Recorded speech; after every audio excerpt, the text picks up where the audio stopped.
ہر مسلمان یہ بات چاہتا ہے کہ زندگی ایمان والی ہو تو موت بھی ایمان والی نصیب ہو، خاتمہ بالخیر ہو، اور اس کے لیے انسان مکمل طور پر پوری زندگی ایمان والی گزارنے کی کوشش کرتا ہے تاکہ میرا خاتمہ بالخیر ہو جائے۔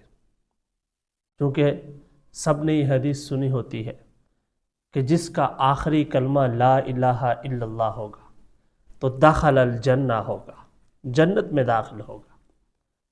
تو اس لیے ہر مسلمان کی یہ تمنا اور آرزو ہوا کرتی ہے کہ اس کا خاتمہ ایمان والا ہو، لیکن ہم اپنی زندگی کے اندر بہت سارے ایسے اعمال کر بیٹھتے ہیں جو کہ دیکھنے میں اچھے عمل ہوتے ہیں، معمولی سے عمل بھی ہوتے ہیں، لیکن ان کے نقصانات بہت زیادہ ہوتے ہیں۔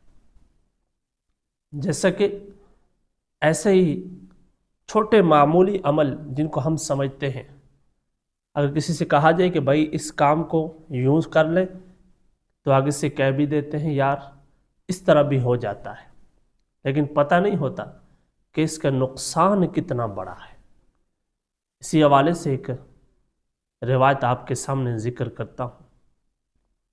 حضرت سیدنا امام بخاری رحمہ اللہ فرماتے ہیں، حضرت سیدنا حذیفہ بن یمان رضی اللہ تعالیٰ عنہ نے ایک شخص کو دیکھا جو نماز پڑھتے ہوئے رکوع اور سجود پورا ادا نہیں کرتا تھا، تو اس سے فرمایا تم نے جو نماز پڑھی اگر اسی نماز کی حالت میں انتقال کر جاؤ تو حضرت سیدنا محمد صلی اللہ علیہ وسلم کے طریقے پر موت واقع نہیں ہوگی۔ سنن نسائی کی روایت میں یہ بھی ہے کہ آپ رضی اللہ تعالیٰ عنہ نے پوچھا تم کب سے اس طرح نماز پڑھ رہے ہو؟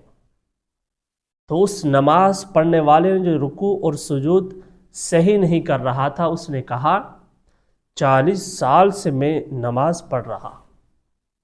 تو پتہ ہے سیدنا حذیفہ بن یمان نے کیا کہا؟ فرمایا حضرت حذیفہ بن یمان نے کہ تم نے 40 سال سے بالکل نماز ہی نہیں پڑھی، اور اگر اسی حالت میں موت آ گئی تو دین محمدی علی صاحب الصلاۃ و تسلیم پر نہیں مرو گے۔ کتنی بڑی بات ہے جس کا ہم بالکل لحاظ نہیں رکھتے، اور دیکھا جائے تو ہم معاشرے میں اس عمل کو روز کرتے ہیں، اور اگر کوئی کہہ دے بھائی نماز آرام سے پڑھو، رکوع اور سجود کا خیال کرو، تو بس کوئی نہ کوئی بات ہم بنا لیتے ہیں۔ تو کتنی بڑی بات ہے کہ ایک مومن کا خاتمہ خراب ہو سکتا ہے نماز کو صحیح توجہ کے ساتھ ادا نہ کرنے کی وجہ سے۔ وہ اپنی طرف سے مطمئن ہے میں تو نماز پڑھ رہا ہوں، فرض ادا کر رہا ہوں، اللہ کے سامنے اپنی پیشانی کو جھکا رہا ہوں، وہ تو اپنی طرف سے مطمئن ہے، لیکن یہ اس کا اطمینان باعث اجر نہیں ہے، باعث افتخار نہیں ہے، باعث نقصان ہے۔ اس لیے سامعین مکرم اس بات کو دیکھنا ہے کہ اس چیز میں ہم تو ملوث نہیں ہیں، اگر ہوں تو آج سے اس کام سے بچیے گا۔ اللہ تعالی ہمیں اس عمل سے بچنے کی توفیق عطا فرمائے۔